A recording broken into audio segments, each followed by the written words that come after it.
در نگاه اول اینجا برکه‌ای آرام به نظر می رسد. در نگاه دوم دو گور خر که به ماحصل آمدند. در نگاه سوم گور خری شیرجه بر آب و در نگاه چهارم دیو گور خری تنها که به آب سیاه نشسته است. در این برکه چند کرکندیل خطرناک با چشمانی تیزبین و هراسناک اطراف را می‌نگرند. البته ممکن است بعضی از آنها چشمانی ضعیف داشته باشند، مثلا یا آستیگمات داشته باشند یا قوز قرنیه دار باشند. کرکندیل ها در یک چشم بدون عینک به هم زدن پدر صاحب شکار خود را در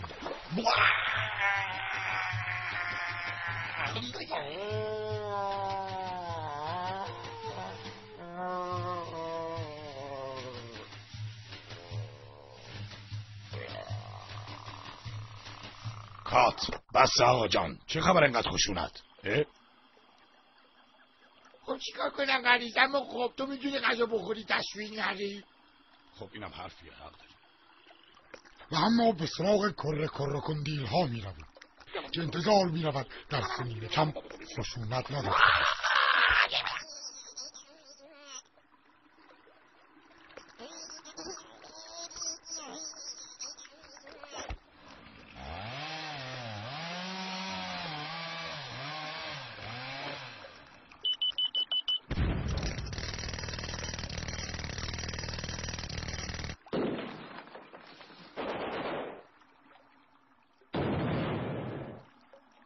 هر حال در بین کرکندیل ها محسوم است که پس از شکار ضیافتی برپا می‌شود.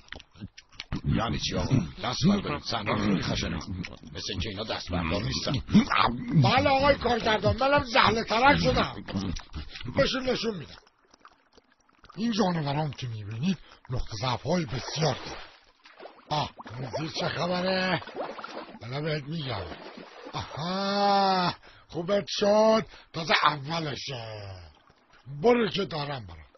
درست است که کرکندیل ها حیواناتی هستند که در آب خیلی سریع حرکت میکنند، اما در گرمای داغ تابستان و در صحراهای بیابان آنها از حلزون هم کندتر هستند.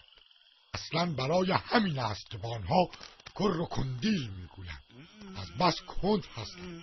نه کن. اصلا هیچ کس نمیداند که چرا آنها مسابقات دو میگذارند. نگاه شو، مسخره کردم.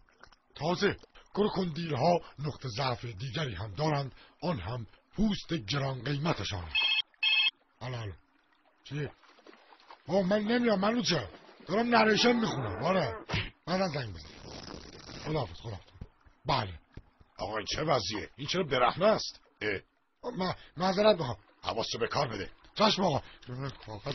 بله گاومیش ها پوشت آنها را میبرند و تبدیل به پوساک و کفش و کیف میکنند.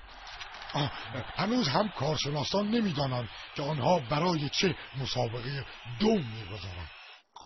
با اینکه کرکندیل ها دندان های تیز و آلواره های قبری دارند، اما اگر دندان هایشان دچار اشکال گردد بسیار ضعیف می‌گردند. مانند همین نمونه که بسیار ذلیل و بدبخت است. جونت درد خوبت شد؟ اینها که هنوز دارن میدونن و کارشناسان دلیلش را نمیدانند. برخی از آنها ترک گوشتخواری کرده و به صلح طلبان پیوستند. در یک نگاه منصفانه باید گفت از همه این حرفها گذشته کرکندیل ها درازترین جانور روی خشکی هستند. طول بعضی از آنها به 70-80. شما میدونی اینا تهشون کجاست؟ بله چقدر فهمیدیم چی گفت. خب مثل اینکه حالا باید بریم تا به انتهای این ابتداست که باز یعنی چی اسم؟ این گونه خاصی از این جونور اسمش دو سر کدیله. یه سر این ور کدیل، یه سرم اون ور کدیل. بله بینندگان عزیز، حیات وحش کندیل ها را